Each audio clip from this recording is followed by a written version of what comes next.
more time for Leah D. Hudnall.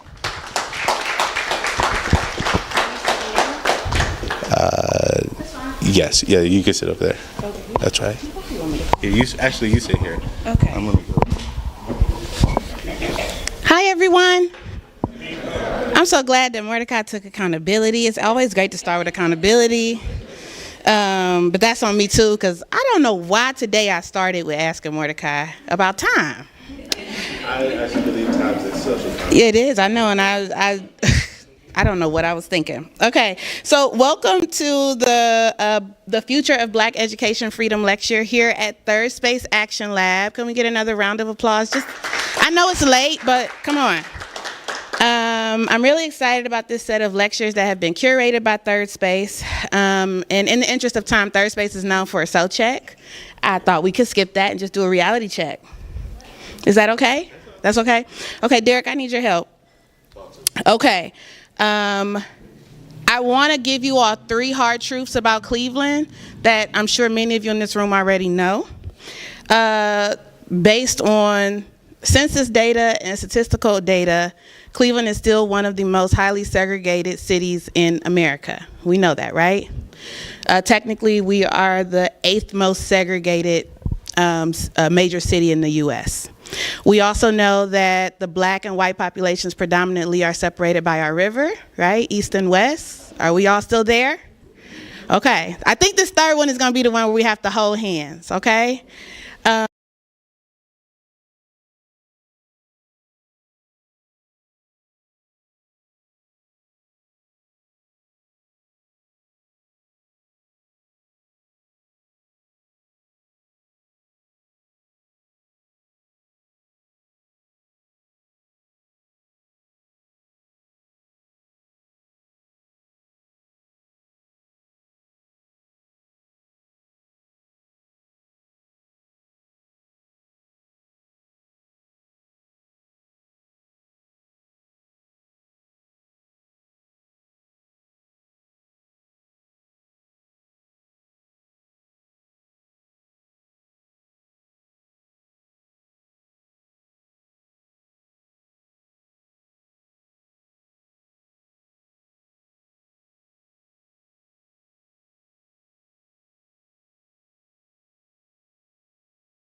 want you to listen with your listening ears, but also your action ears about what we can do after tonight. Because clearly this is a timely conversation based on data and lived experience. And it's time for us to have it. Are you all ready? Yeah. All right. So, Derek and Monica, I'm so excited to be here with you. I want to start from your early years as small black children. Whoever wants to go first, could you just describe to us what your elementary school days were like? What did school mean to you? And was there anything going on in the school that helped you understand or unfortunately maybe confused you about your identity as a black child? For me, well, I'm from Rocky Mount, North Carolina. It's a small town. It's like everybody know everybody. Me and my sister went to elementary school together. I was in kindergarten, she was in the 5th grade. And we had a black administrator. The principal was black. There were a lot of black teachers, and for us, school was everything. My parents didn't play. Them grades had to be right, or you couldn't do nothing. So school was everything to me. I loved it. Elementary was cool. Was it a public school? Yeah, it was public. Public, yeah. Derek? I only went to 2 schools in my whole life.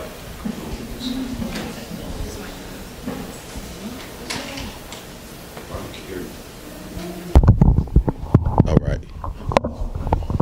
Yeah, so I only went to 2 schools in my whole life. I went to Joseph F. Landis right here off 105 in Hampton, and then from pre-K to 5, and then went to Cleveland School of the Arts 6 to 12.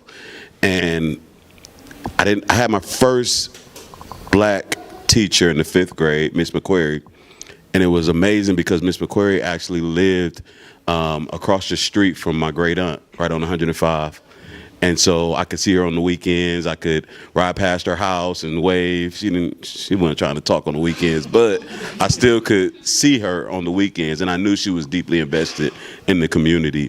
I also had an amazing pre-K and kindergarten teacher, Miss Jacobs, who was this Jewish lady who loved her job and loved teaching reading, loved everything about the school in the neighborhood, and she would come to our family events.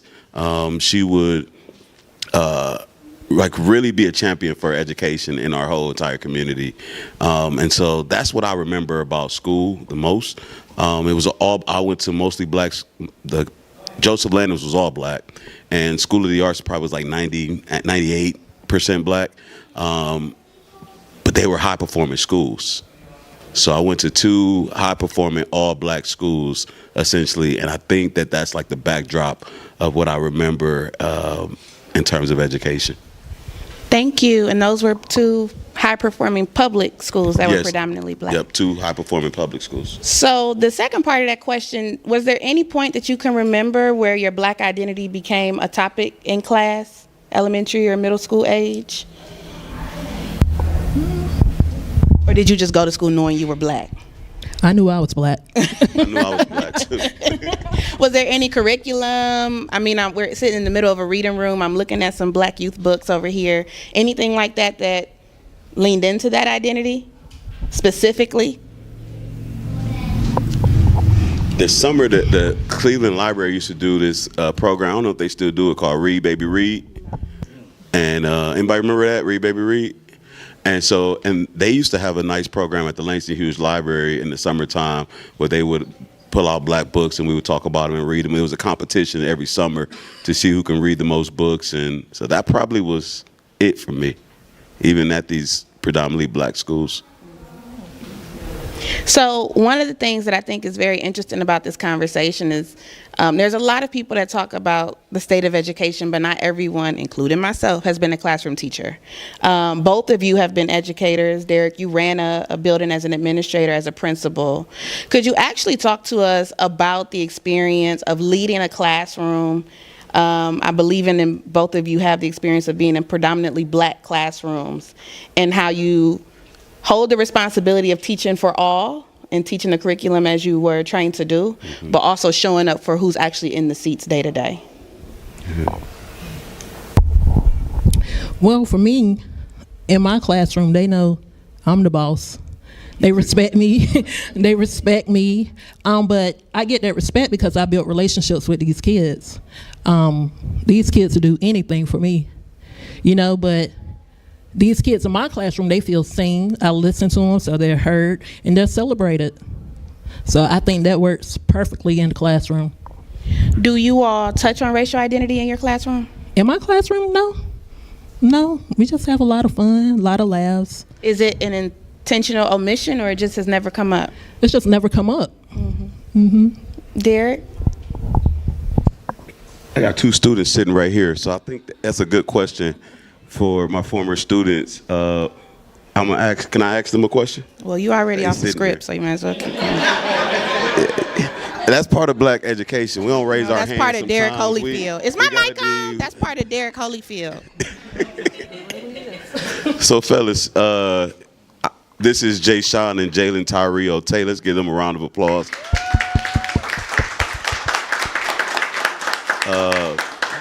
Y'all can first tell us what school y'all go to, what grade y'all in, and tell us what made the school that you attended, Kenneth Clement, what made it special for you? The teachers. Elaborate as much as possible. Most of the teachers that I had through middle school at Kenneth Clement, it was a all boys school, so it was a lot of that. But most of the students and teachers that I had were black, if not all of them, including Mr. Holyfield. And my experience there was, for the most part, great. It was a lot of new experiences, a lot of leadership building, and just introduced me to a lot of things that you need to know growing up as a, African American man. So, yeah.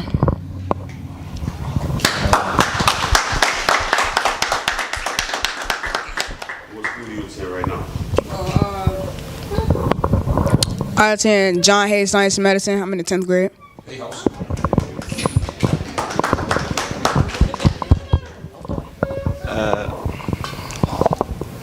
Well, when I attended Kenneth Clement, it was a lot of it was more of a family.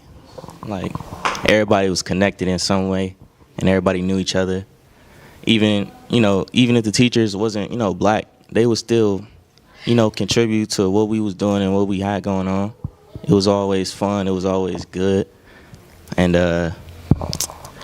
Holyfield was a big part of that. He made sure we was all good. He made sure everybody in the building was taken care of and learning. And he would always take care of us. So appreciate it. Thank you.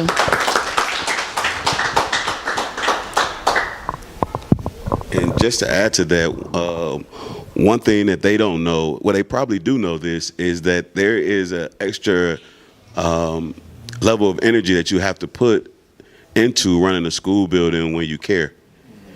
And I don't know if y'all remember, but their teacher quit in the middle of the school year. Do y'all remember that? And what did I do? I can't hear y'all. I took over the class and taught it myself while running the school building.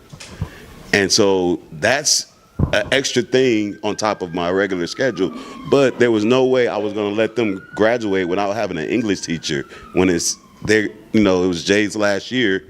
I couldn't, let him graduate and go to high school without having an English teacher and not being prepared. And so there is, when you care and when you feel like, you have a responsibility to them and their futures, you have to give a little bit more. And so that entails also making sure that they were aware of their history. And so our dean, he took over and he taught a leadership class. And in that class, he infused African American studies whenever he could. And all of the teachers knew that that was a priority to incorporate within their curriculum, although it wasn't a strict curriculum for black students, specifically black boys. I thank you for that. I thank you all for being here. And just blink twice if you need me, okay? Because he's not your principal no more, so we can do a little something right now. Okay, so one of the things that you touched on, Derek, is where I want to go next. We're in systems with federal funding, state funding, with state-approved curriculum that does not focus specifically on black students, but we are in urban areas that have predominant student bodies that are identified as black and brown. If we took all of those layers away and just allowed ourselves to reimagine, let's just start with the classroom setting and then maybe at the building level, what would it truly look like if we built that educational environment for black students? Miss Underhill's classroom. Right, exactly. It'll be a place where students wouldn't have to code switch. They could come in and be themselves fully, where black kids can be free. Black kids deserve joy and all the freedom in a spot, a space where they know that someone cares. And I feel like that is my classroom. I really do. Thank you. I don't know if y'all seen her Instagram, but if you haven't, please follow her Instagram. I got chills watching her teach her students how to. I'm serious. Okay. Might get them now. Teach her students how to DJ with the music that they love to listen to. Imagine having the music that you love to listen to in your classroom, in your school, and not be told that it's unacceptable. And so it's all clean though. It is all clean. It's clean, yeah. It gotta be clean. You did your thing with that Gucci Mane though. I ain't gonna lie. I think y'all mixed bricks and something else together, and that was nice. I like that. Yeah. But I think being seen. Well, I want to push us. I want to be a little bit more imaginative. I love how you're describing how students will feel. What will they see when they walk into this building? What's on the wall? I'm hearing sounds around music. They're not, being heavily policed about what they like to listen to, but what are the reinforcements visually? What are they smelling? What are they doing? My school would smell like cocoa butter. Yeah. I would have like pictures of people in the community that's doing great things. I would also have like pictures of, the people who they like to, but I think it's important to show the people in the community who are doing things who they may not know, and they will get to know. If I'm freedom dreaming, I don't think we in the building at all. I don't think school has to take place in a certain location between a certain hour. I think specifically, if we know that kids spend most of their waking hours outside of schools, and we think about the neighborhoods that need the support the most, the neighborhoods that they grew up in, we in the community every single day. We're doing things and learning while helping the people that we are family to and are kin to. And so if I was freedom dreaming, I don't know that any curriculum that exists would meet the needs of our kids. I think the teachers, if you work in our schools, you need to be in the communities. You need to be able to walk the same streets that the kids walk. You need to be able to speak to the same people and experience some of the barriers that they have to go through. I think then you'll truly understand who you're teaching. There is this sense of control that exists within schools where people want to control where you walk, where you sit, where you stand, all of these things. And as much as I tried in my school to remove the barriers, I noticed how some kids were so ingrained in how to function in a straight line, for example. Or they know that when it's time for class, they have to go sit down. I'm like, well, why do you have to sit down? If you want to stand up and learn, what's the problem with that? If you want to roll on the floor, roll on the floor. I don't care. If you're reading your book, when we read books in class and they had multiple places where they could lay down, they could stretch out, they could stand up, I don't care. Just read the book. As long as we read together, I don't care how you do it. But some people who don't understand the black body and want to police the black body wants it to be sitting up straight and doing all of this. And it's nonsense.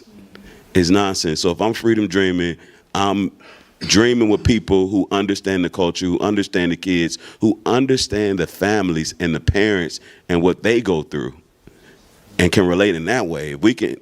If y'all can do that, then I want to work with you. And what it looks like, I think it has to be co-created with the kids as well. A lot of time adults try to tell kids what they need and but the kids are the experts. They know what's going on in the streets. They know what's going on in their neighborhoods, and they can teach us if we allow them, but we have to open our ears and listen. I would just like to add that one of my favorite CEOs, who's far from black, slept in the middle of the day and had a standing desk. So if he can practice all of that liberation in his office, why can't our children? So one of the things, if I want you both to imagine that you were coaching an educator, a classroom educator, let's just say elementary level, how would you coach a newly emerging educator on how to make their black students feel most protected? Like, what are the tactics off the page that may not be at the professional development in a few months before they go back to school? Well, I'm still new. This is my first year in the classroom. Yeah. Education is not my background.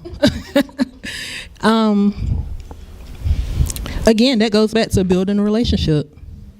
I know, like, from my videos, you see the engagement. I'm all the way locked in with them, and so they lock in with me. You got to get to know them. You got to know their stories and what they go through. My students come in and be like, Miss Underhill, I need to talk. I'll stop what I'm doing to talk. You just got to open up. Stop being so stuck up. Teachers can be stuck up. You got to show these kids that you're human. You go through the stuff that they go through too. So just open up, be real with them. That's a tough question, Lee. That's a really tough question when you say protected, and I immediately think about like protected within walls is one thing, but when they leave school, protection means something else. And unfortunately, we can't protect them outside of school. And I think I'm struggling right now because I'm thinking about when you lead a school full of black boys, you experience a lot of trauma. Can't tell you how many funerals I've been to, how many parents have called from jail, or kids. You know, I had a kid call me. I'm getting out of class in Cambridge, and a parent calls me and clicks over, and her son's incarcerated and wanted to talk to me. So I thought I did a good job of protecting them inside the school building, but immediately when they leave the school, that protection is no longer there. So I'm still figuring that out. And so I don't know if I have a clear-cut answer for what protection looks like. Yeah, I don't know. Well, thank you for sharing. I'm going to switch gears and let's refresh and reset. So, Monica, I'm a follower now. I've been following you before they even said you was coming to Cleveland, girl. I was there. I'm on the Instagram From the beginning with the turntables, because I really do want to DJ now. Okay. 'Cause I feel like, because I don't even know if Gucci Mane is what the kids listen to, but it's certainly what I would like to hear. No, but that's what I got. Right, that's what they got. So your classroom blends technology, art, culture, and learning all in one sitting in one space. Could you tell us how that came to be? And how did it end up on social media? And were you surprised when you kind of went viral and stayed viral? Okay. Honestly, I'm gonna tell you the truth. Honestly, I've been freestyling this whole thing. I'm not an educator. I've been running from it forever. My mama was always like, "You're an educator," and I'd be like, "No, girl, I'm not." Like, no. So, yeah. One day I was in the classroom, because at first I was ready to quit. I was like, I don't know if this is for me. At the beginning, like the first 2 months, I teach them about the history of DJing. So I didn't think a lot of kids really liked it. Like, they were checking out on me. And so when it was time to get on the controller, it's like something sparked for them. And class started to become fun. One day I was just sitting there. I was working with my students. This was the first day I put them on the controller. And something said, pull out your phone and start recording. So I was like, okay. I pull out the phone, I record, I went home and I edited. And I was like, oh, this look good. I put it on TikTok and that thing went viral. My phone was going off all night. And I was like, what? I just couldn't understand it. But I love it. I love the attention that it's bringing towards the school, the students. You know, we're getting interviewed. I'm getting calls from all over. I just signed 2 brand deals. Yeah. It's crazy. I love it, though. My students are feeling seen, and that's what I love. You know, the technical part is cool, but you know, just to be in their space and see their confidence grow and all of that, that's what I really love. I think it's remarkable because going back to what Derek said, the policing of bodies and movement in school is the opposite of what you show us on social media. If you see my classroom, they walking all around. You know, I don't care as long as that work get done, and then we're going to get on the controller. But the work has to be done. But yeah, I let them walk all around. We listen to music. We're talking. We're laughing. We're building relationships. And you trust them. I do. You trust their leadership. Once they touch the controller, you touch their intuition. I do. I really do. If I'm not at school, I got students who can teach other students what to do. So yeah, I really do. That's beautiful. Okay, Derek. What's up? Ooh, this sentence is hard. You are earning your doctorate at Harvard.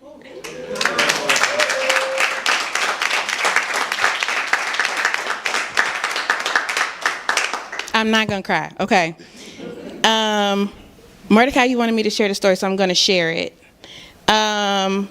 Me and Derek both went to the best high school in Cleveland, which is the Cleveland School of the Arts.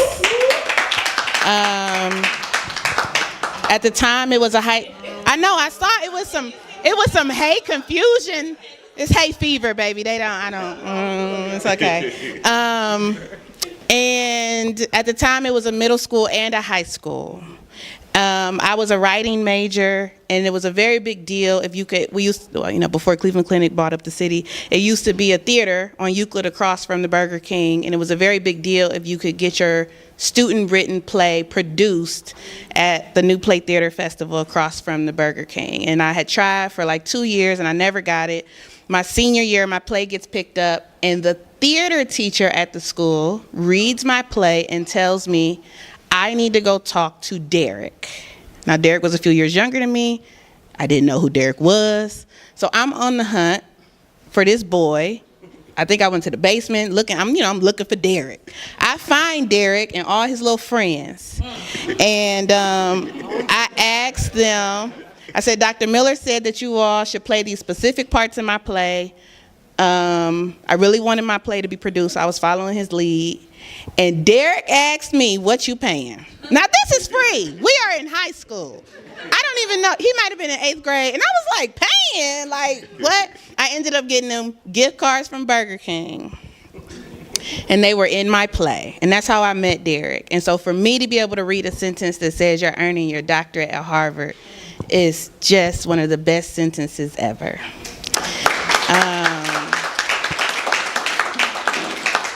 So as a kid from Glenville, a student, a public school student in CMSD, you've been through undergrad. I think you have, 1 or 2 graduate degrees, and you're going again for this doctorate.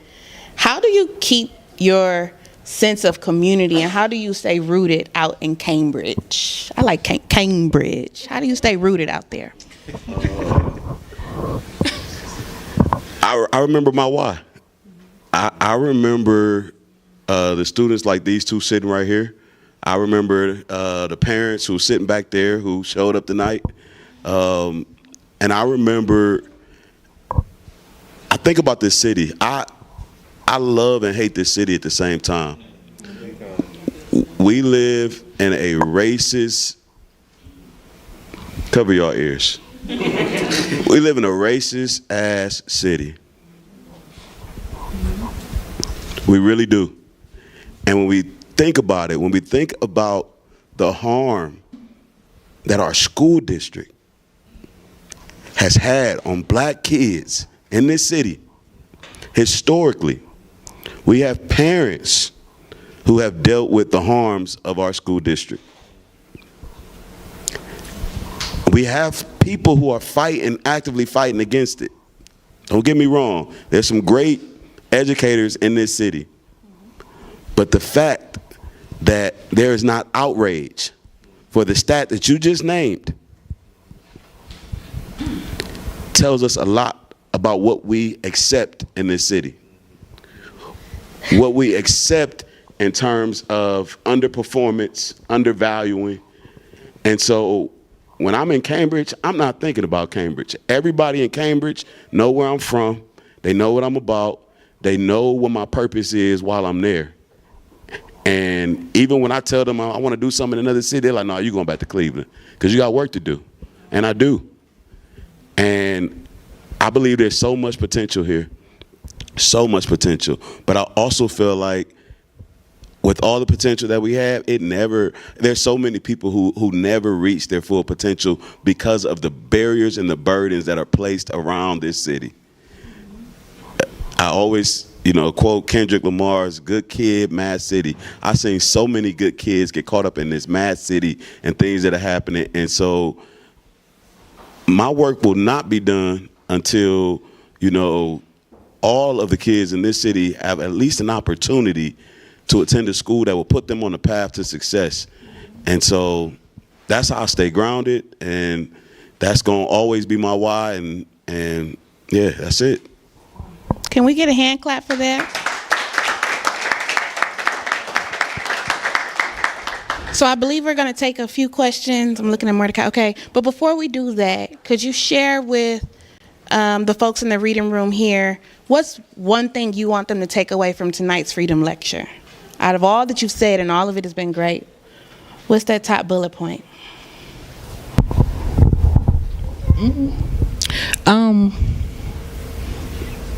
I feel like our black children shouldn't have to always be in survival mode. Black children need to be seen, they need to be valued, they need to be loved on. So take that with you.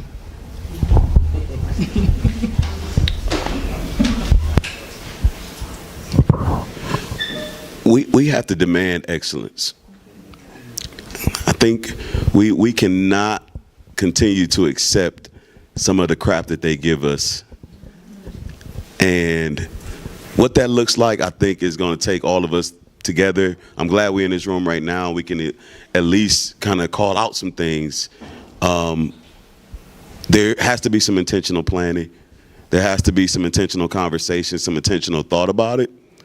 But there's no way that our city can have one of the top hospitals, one of the top colleges, some of the top art districts in the country, some of the biggest foundations and well-resourced foundations and nonprofits, and still be in the top 3 for murder rate, for infant mortality, for outcomes for black women, for violence. So we have to stop accepting what they give us and go after what we know we deserve. Thank you. Thank you both. Questions?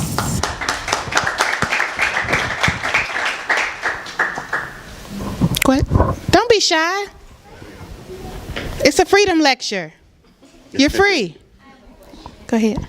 So I heard both you guys talk about having freedom in the classroom as far as allowing your students to stand up, do whatever, not whatever. Did y'all get pushback? Because I'm that type of teacher as well. I have beanbags, I have carpet, y'all can sit there, y'all can listen to music. But I do find that other teachers feel like that's the issue, they kind of overstep. For instance, I know you've heard of maybe Go Garden. I think I talk loud enough. Y'all We are. It's for the so recording. y'all know we are live streaming, so we would love to do it. Should have said that.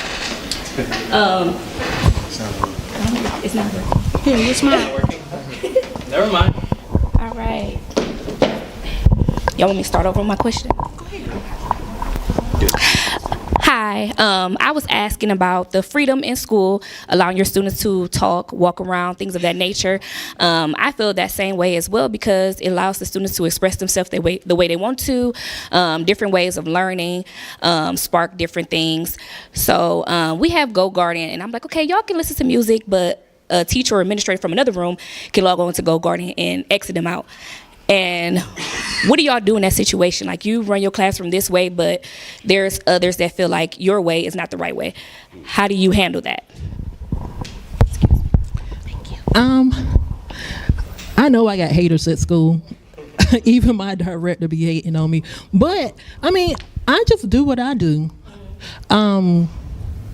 If the kid's rocking with it, then I'm going to keep doing it, you know? That's basically it. I just close my door because our music be loud, and we do what we do, and that's it. I try to let the data speak for itself. So if I'm teaching reading, we coming out on top. We're going to have the best reading scores. If I'm teaching math, we're going to have the best math scores. And I got to say this, she's going to be mad I put her on the spot, but the first principal I had when I was a teacher walked in the room. She's standing back there, Miss Holloway. So I want to give a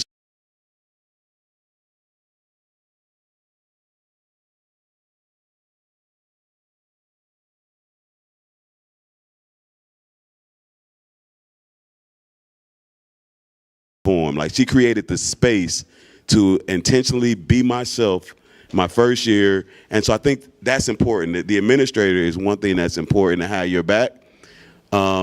And if you're doing what you're supposed to do, it's going to show up in other ways, and I think that's important. So, Are you a teacher? I am. Okay. Fitness. I started off the fitness grade. Now I'm 7th, 8th grade intervention specialist of pediatricians. Well, can you tell everyone who you are, what school you teach at? She just asked a critical question. Not really. Well, okay. I'm not trying to expose you, but you know. That was good. Okay. Mordecai don't work at the school. He don't. All right. Another. Hey y'all. Follow you on the Instagram. See you on the timeline all the time. Great stuff. Thank you. Also on the LinkedIn. Great stuff up there. Yeah, you spoke of barriers here in Cleveland and being in the work, have seen it. You spoke of, being in the spaces and the places with your kids, being in the work, have done it. Wondering what you're thinking as far as like change that is coming, right? So you spoke of those barriers. What would be the change here in Ohio? Also thinking about like the different education, like things that are going on here, how folks are feeling about funding going towards charter versus public. What are your thoughts? I'll say that no change in Cleveland has happened without parents. So I'll start there. There has to be some intentional collaboration. We have all these resources and all these things going on in these different parts of the city, but there's not one neighborhood where you have supports cradle to career for students. There's not one in Cleveland. But we have all the resources and all the nonprofits doing the work. But there's this, I'll say, competition almost, it seems like, instead of this intentionality around helping people who really need help. And we allow adult issues to impact kids. We spend too much time talking about who you don't like and this and that as adults. And that impacts the work that needs to be done for kids. Did he answer your question?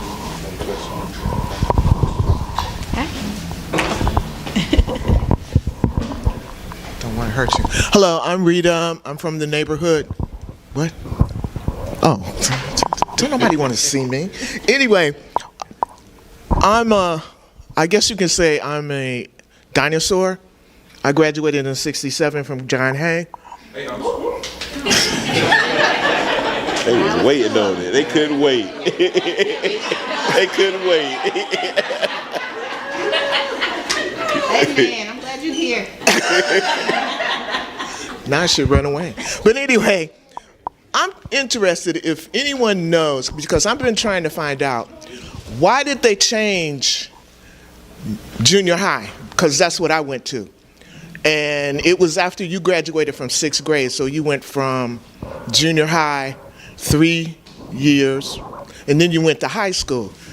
And when I came back from LA in the 80s, I found out that had been the change, sorry. And what I looked at is how the kids react, because I remember when we went through that, it was a bolstering of going back to school because we were going to sort of be the big cheese on campus, but that wasn't true. But you went through it from elementary school, 6th grade, then you went to junior high, and then you went, because I'm looking at the 7th graders being put in with high school students.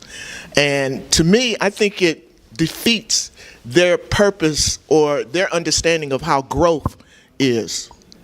That's what I'm looking at. And I talk to a lot of kids because I still stay in the same neighborhood. And a lot of them were talking about, well, it felt like we got left and then they threw us in the middle of something. And we felt like we were being double dumped on. So I don't know who came up with that. Are there statistics on that, on what happens? Has any statistics been done in regards to what happens to the psyche of young kids in between that? Thank you. I don't know if I should thank you or not for that question. I looked at Derek. I said, "You gonna answer this?" And Derek said, "Mm-mm." When you have Cleveland, I think last year was the first or second year that we had a growth in population. Since 1950, we've been losing people. So this is a city that only has lost residents and children. No judgment, but many of us Black Clevelanders have been told that we have to leave the city of Cleveland in order to build a quality life, and that includes usually first and foremost schools. And so what is left is a district with more schools than kids. And then when, so CMSD has gone through a transition of no more K-5s, now it's K-8, no more school buses for the older children. So it's a lot of changes that happen because we don't have enrollment. We don't have population here. We don't have enough homeowners, and we don't have we don't have enough property tax to meet the ever demanding needs that I think Derek has laid out. Now you want to talk? No, I want to pass it to one of my favorite educators in CMSD, Okay. Ms. Holloway, who's also the first-year principal of Glenville High School. So let's. Oh my, we have another one emerging. And want to give a shout out to Ms. Malone, the assistant principal of Glenville High School, in the building as well. So let's clap it up for them. She can answer the question. I didn't really come to talk. I came to sit back and listen, but I cannot let this moment go. Derek Holyfield, first of all, they told me about him before I got to CSA and was his principal. You a special person. It's nothing I did. It was all you. You made the magic happen in classrooms. You let boys read from authors and about their issues in class. You poured into boys and you made them materialize into something that may not have happened if you weren't there. So thank God for sending you and doing what you're doing. And this is just the beginning. So that's all him. I'm gonna answer something. I got a question for Derek. I think your first question was about the merger of schools, getting rid of the middle school. So it initially happened under Barbara Bird Bennett, where they combined K-8s. And it was one for the convenience of families, and it was two to decrease the problems that were happening in the middle schools with discipline. So it spread the 6 through 8 out amongst elementary schools. Good and bad effects came from that. You have kids who leave 8th grade not quite ready for high school because they're coming from schools that are based out of elementary concepts. So now, if you've been keeping up with what's happening in Cleveland, it'll be closing the schools to meet a budget requirement. So after next year, you'll see more merging the schools and closing the schools. I don't know anything about making them going back to junior high schools and all of that. I think it's probably going to be consistent with the K-8s, and that's because of enrollment. And what they found was like a lot of Cleveland kids that we were like, where are they going? They're going to the suburbs, and a lot of people are just leaving Cleveland, period. So that's what's happening in Cleveland and Cleveland schools. But for Derek, I have a question. If you were tapped on the shoulder today and said, we need you as the interim CEO, what would be the first 3 things that you did for Cleveland schools? Amen. Put the mic up. Bring the mic up to your mouth. The pressure. Come on, intern. I'm mobilizing parents, one. I'm mobilizing parents. I think they need to be more in tune to what's going on in schools and more intentional about their impact or lack thereof when it comes to what's happening in our schools. Number 2, I would use that power to really think about what collaboration looks like in different neighborhoods. And I'm looking at historically low-performing schools. And there has to be a plan, and it may include being autonomous. I think in some ways we need, if we have a good principal at a school, we need them to have the autonomy to do what's best in that school building without any barriers. And I mean I can name all the barriers that exist as a principal. I know we live streaming. I'm gonna keep some of it to myself there. Just double checking. Yeah, so those probably my 3. I'm mobilizing parents. I'm really thinking about what collaboration looks like in specific neighborhoods and specifically low-performing schools. And what was the second one I said? Autonomy. Yes, and autonomy, thinking about the principals. So I think we're going to do one more question. Anybody want to take? Oh, go ahead. Did you have a question? Oh, You want to do two? Last two? Okay. I kind of came with mine prepared. Okay. How can we ensure that Black students are not just centered in conversation, but co-creators in the reimagining of education, reimagining of education?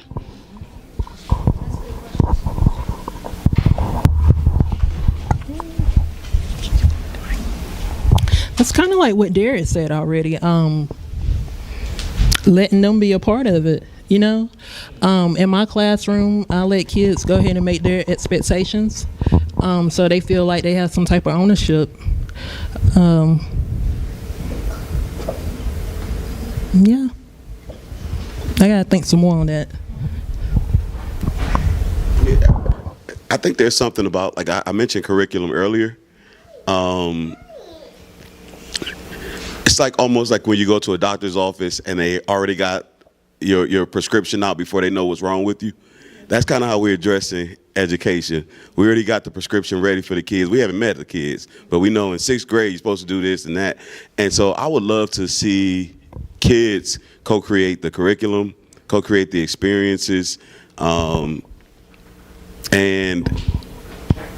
I would really push educators to speak less and listen more. Like, I think that that's like the key.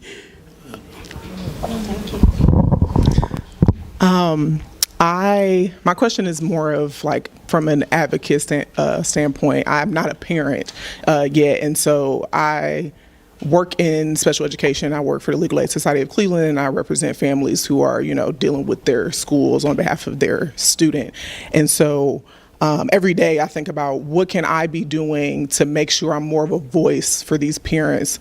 One, I know it takes a lot for them to come to us, realize that their student is not getting everything that they need and deserve. And obviously I'm working mostly with CMSD, but I work with a lot of other school districts. We serve 5 counties, so I work with a lot of other school districts. So my question specifically is, as an advocate and someone who works in this field, what can I do to make sure, and anyone in my similar position, what can I do to make sure that I am, even though I'm not really in a lot of meetings, I'm not really sitting at the table a lot with our parents, what can I do to make them feel empowered for their student, to make sure that educators are showing up for them in the way that they need to?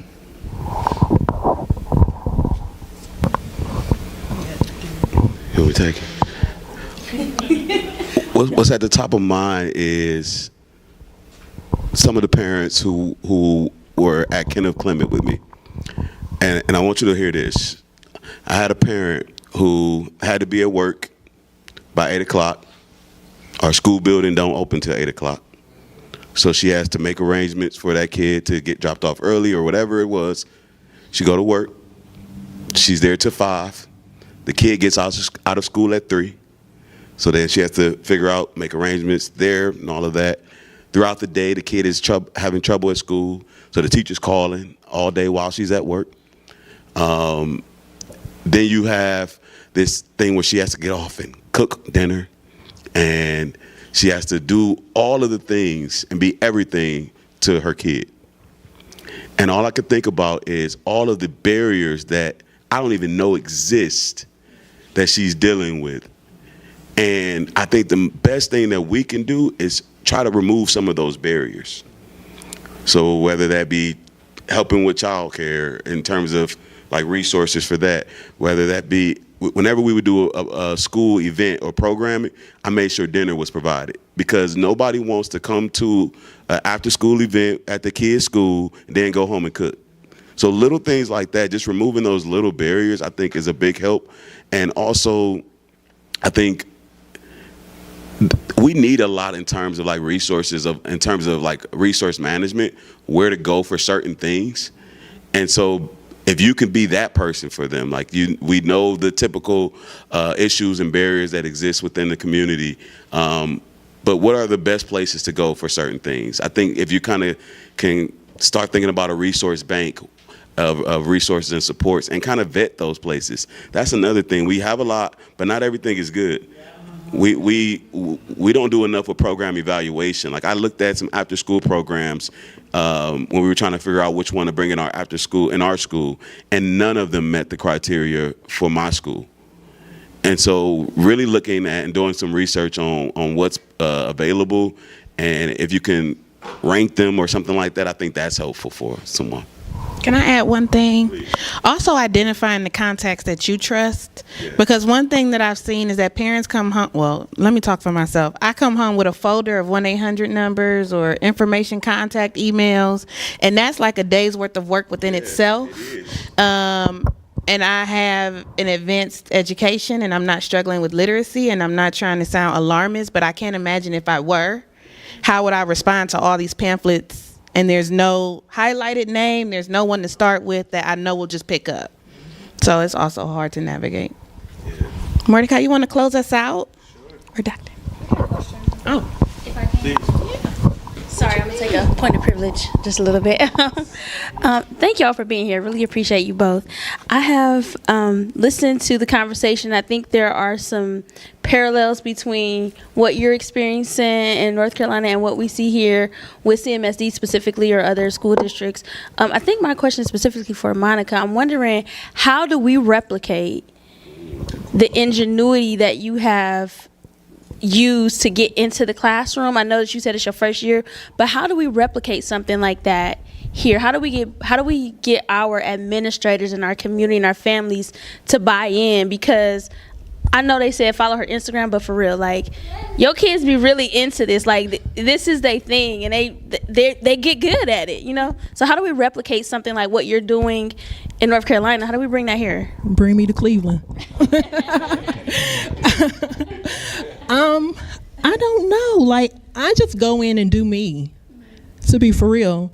I'm pretty sure that, if administrators, districts, they see my videos, they would see the engagement and how like the spark goes off in the kids' heads. I would think they would want that at a school. So I don't know. You can bring me to Cleveland. I'll be willing to come.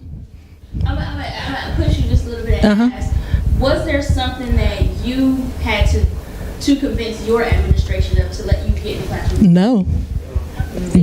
Yes, they came to me. They really did. They already knew that I was a DJ. I was well known in the community, and they came to me with the idea. Yeah. Because of the administration that's here, and people don't have control in a sense. They've been always left out, and when they don't participate, because I always do the history thing. First of all, Cleveland lost 2 generations.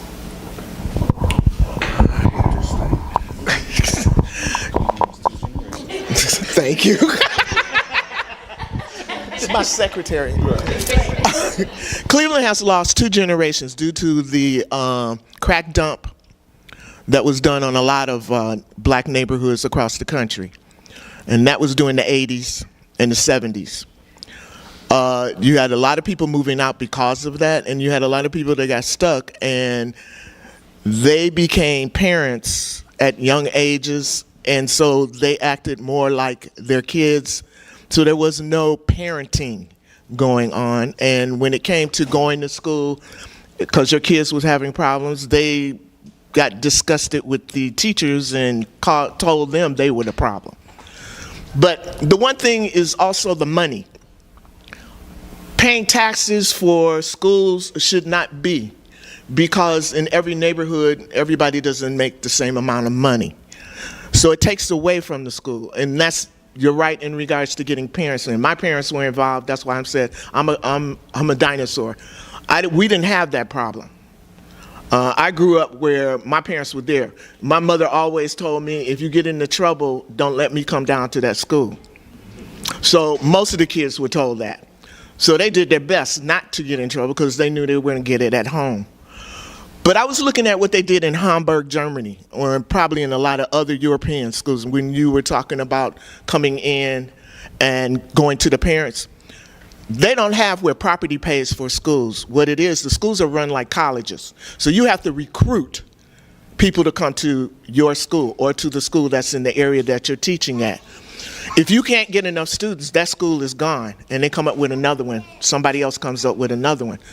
So the parents have to be engaged. And they're not willing to change the system. And when I say the people that are down in Southern Ohio, they're not, because they live in neighborhoods where their taxes can pay for education. So they don't give a damn. But if anybody can run and we get together, or people fight the board to change the board to put them on the right path to do this for everyone, then I think that's when the change will come. But till now, it's going to be a circle. Like, you can do what you do, but they put restrictions on teachers. Am I wrong in saying so? That you have to follow a group? How are you going to do what you do to talk to your students and do the things you want to do? Because I know there's creative people everywhere, and that's what you have to do. You're fighting with the social media, and you have to be the person that they come to, that they want to be with, and they want to learn. Because black kids will learn. She knows it, I knows it. I really want to thank you for that, because it made me think about something else that you've done. And I heard you say they're fighting with social media. You're not fighting with social media. She actually embraces social media in a way that I even seen you tagging some of the students' DJs' names, which means that could be potential business for them. So now school becomes a place where I can get some money. Right, my kids are making money. And they're getting gigs. I can tell. I clicked on, I'm like, oh, they out here for real. And you're giving them the skills to make additional income. When we're dealing with a high need city or a high need population, that's important. That's urgent. Actually, that's top of mind for many of our students. So if school ain't talking about how to make some money, that's why we got chronic absenteeism rates that we have. And so I really, truly appreciate that. And I also want to highlight a lot of my students that I've been speaking to recently want to be streamers. They want to be streamers. And we have some fellas here who set up microphones, who got the cameras out. That's an art. That's a skill. And if schools are not teaching that, then for my students who want to be in the streaming world, this is irrelevant. And so that's the push. I think we got to get creative, and we got to, again, I said listen to the kids, but I also mean we also have to really reimagine what school is. Why do someone an artist, does an artist who want to bring something like DJ into a school have to be a teacher who works 5 days a week from 8 to this? You're not going to get artists who want to come into schools like that. But one of the Cleveland School of the Arts did a great job of this, of bringing in artists for a class, or they come 1 day a week. That could work. But the reason why teachers don't 5 days a week, Monday through Friday, is a lot. It's a lot. And dealing with kids, that's a lot to ask of somebody. So if we can reimagine even the hours for teachers. And of course the money, but if we reimagine the hours, we may not have to touch the money. If you ain't there all day, you're not there 5 days a week. So just starting to rethink about that. Kids want to work. Why can't that be a part of their school day? It used to be. Bring back the trade. Please, come on. You have a question? Yeah.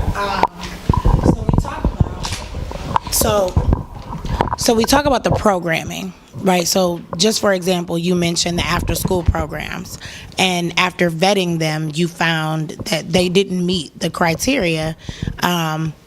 So how do we bridge that gap between funding? Because I think, from my perspective, and I'm gonna hide my shirt at the moment. But I think from that perspective that a lot of times you get what you pay for. And you're looking at programs that have great intentions, but they don't have the funding to produce what they want to produce, right? Or to actually impact the kids the way that they intend to when they write these 501s and So how do we actually get to that funding, to your point about collaborating and holding these organizations accountable? Where does the plan come from to get these people to give us the money that we deserve, because we're not letting them lowball us anymore. We need this money. Our kids need this money. We deserve this funding. This programming is important and it is vital to the success of our kids. How do we get there? How do we bully these people out this money? That's a really good question. I don't know if I had an answer to that question, but I'll say that I think that's part of the issue is the money, but there's also a capacity issue. You know, there's people who want to work with kids who shouldn't be working with kids. And there's some people who just don't have the skills to work with kids, but they got a good idea. Some of them they already have the money, but then they get in front of and they can't produce. And so I think there's a couple of layers to your question. I think that, I don't know, that's a great question, but I don't know if I have an answer to that one. I need to think about it. Go ahead.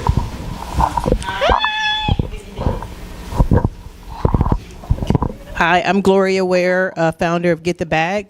We power up and promote Black women entrepreneurs, but I'm really passionate about young people and education.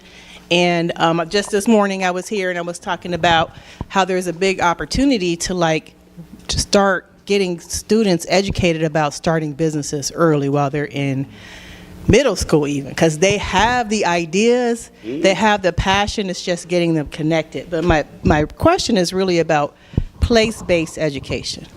And I read about place-based education about 15 years ago, and it was really kind of this notion of bringing the community, the neighborhood, kind of into this collaboration between businesses, organizations, community members, elders,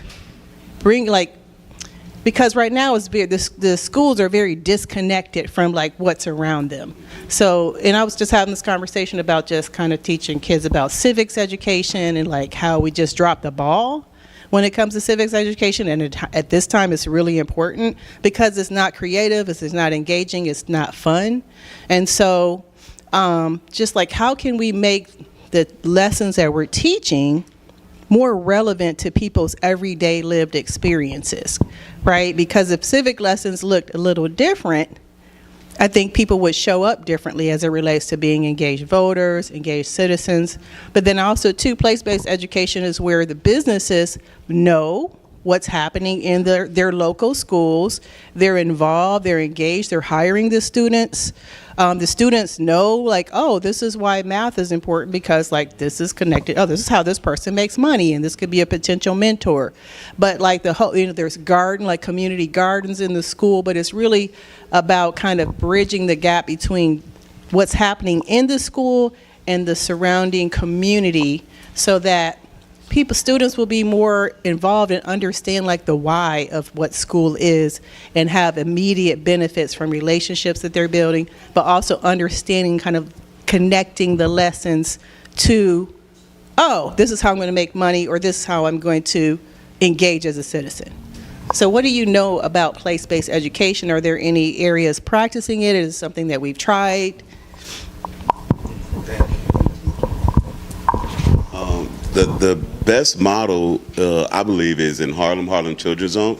Okay. Jeffrey Canada essentially transformed 100 blocks in Harlem through community development, economic development, and they call it Cradle to Career, where they start supporting mothers as soon as they become pregnant, and they offer them prenatal care, early diagnosis for for the babies once they have those kids.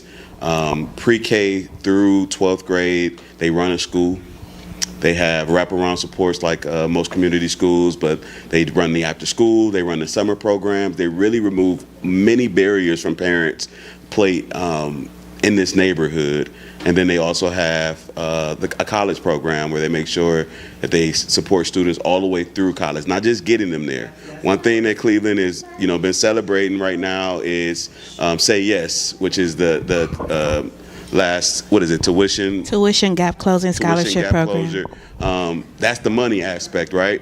But if they are kids, are we supposed to help them through? Or are we just supposed to send them and give them a few dollars and call it a day? And so one thing I appreciate with Harlem Children's Zone is they actually see the kids through college. They also have this baby bond program where They set up bonds for the kids, so when they get to college, I think it's like if they started when they're 1 year old, I think it's like $25,000 or $30,000 that they'll have access to once they graduate college. And so that's probably the best model. Jeffrey Canada was in Cleveland in March, and they are interested in doing something in Cleveland. When I can't tell you that, but we don't have to wait on them. We know what a successful model looks like. We know what neighborhoods need the support, and we have all the resources already. Can I add something? Please. Because I just been sitting on my hands with my fan. I think, and this what I'm about to say does not negate the fact that there are very kind-hearted and authentic people who have been trying for decades. I'm not anti-educator, anti-nonprofit, or anti-philanthropy, but I am anti-PR. And so we have neighborhood programs. We had one in Slavic Village. We had one in Central. We had one in Glenville. We had one in Buckeye. Like, Cleveland has had multi-million-dollar cradle-to-career investment. I don't want to name the names of the programs because I'm not here to, but we've had that.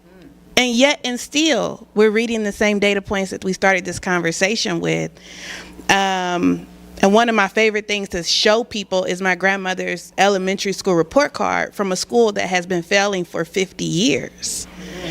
And so to Derek's point, it comes a time when, as well-meaning as we all are, because you wouldn't be if you could do anything else on an 80-degree day in Cleveland, there comes a time when we have to tell the truth. We have to hold each other's hands and say, this is no longer working. It hasn't worked in 50 plus years. I'm not exaggerating. I won't call the school out, but it's true. And then what do you do with it, right? Because this is not a city that doesn't know anything about big money. We make big bets all the time in Cleveland, especially when it comes to our young people. This is the city of the first community foundation in the world. So we know what to do with money. We know what it's like to have money. Now it's about making hard choices and hard decisions that may hurt feelings, right? Or it may make people have to rethink what they spent their careers on. And that's a very hard thing to do in a town where those of us in this room may not be able to know or name the people who are making the decisions about where grants, I know one of our guests left, but talking about where dollars flow and where grants go. You have any more questions or reflections? Can we give Derek and Monica another hand clap? Yes.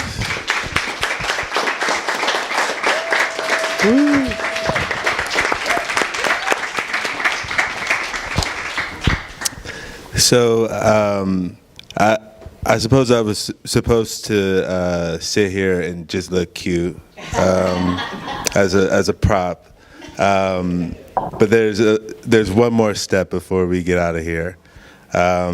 We want to see what Miss Underhill, what you actually do in class. So I'm going to be the test subject. Okay. But before we go there, I would be remiss if I didn't just share this reflection. How many educators do we have in the room? Just raise your hand. Can we give it up for the educators in the room? How many administrators do we have? Okay, let's give it up for the administrators. Parents? Woo! Okay, give it up for the parents. Former students. All right, give it up. Give it up for yourself. All right, y'all. So what I've been sitting with, listening to not just these two incredible educators and leaders reflect on their visions for a better education system, the path to get there, but also the questions from y'all, the reflections that you've shared. What is going off in my head is how important it is for us to practice dreaming together and to practice imagining some new possibilities, even though we know there are some pretty, I would say, imposing barriers to getting there. Many of us have had really difficult experiences in school. Schools, especially as Black people, are not places where we are used to feeling loved. Like I was reflecting on that question about Black identity. I had a different experience in school. I went to predominantly white schools for most of my primary education, from like K to certainly around 11th grade. I went to mostly white schools, and this was not a place where I felt like I had the potential to do important things in the world. When you don't see authority figures, you don't see teachers who look like you, who are able to demonstrate that they care about you, you're just trying to get through it. You're seeing school as a means to an end. But I came from a place where school was a training ground for leadership. I went to an elite all-boys school, and every day we got dressed like we were going into a boardroom. Every day we got dressed and we went to the lap of luxury, expecting for this to be our life. Expecting to inherit the levers of power. And I feel so incredibly proud and impressed for y'all to raise the stakes, to sit here and listen to y'all raise the stakes, raise the aspirations on what is possible for our young people to do. Because as y'all all know, we're experiencing the world falling down around us. That means that this is a moment for leadership. And this is a moment for love. And we got to keep practicing love and leadership every time we come together. So I just want to say thank you all for being here. Thank you for helping us practice our radical imagination. Thank y'all for showing up. Thank you for just existing. For real. So give yourself a round of applause one more time. Thank you, Dr. Nash, for organizing I've it. been given a housekeeping note. Sure. For our online viewers, there are perks to in-person attendance. So we'll be signing off now so we can do our DJ thing because we can't stream that music. They're going to send us a copyright notice. It's okay. Goodbye. Okay.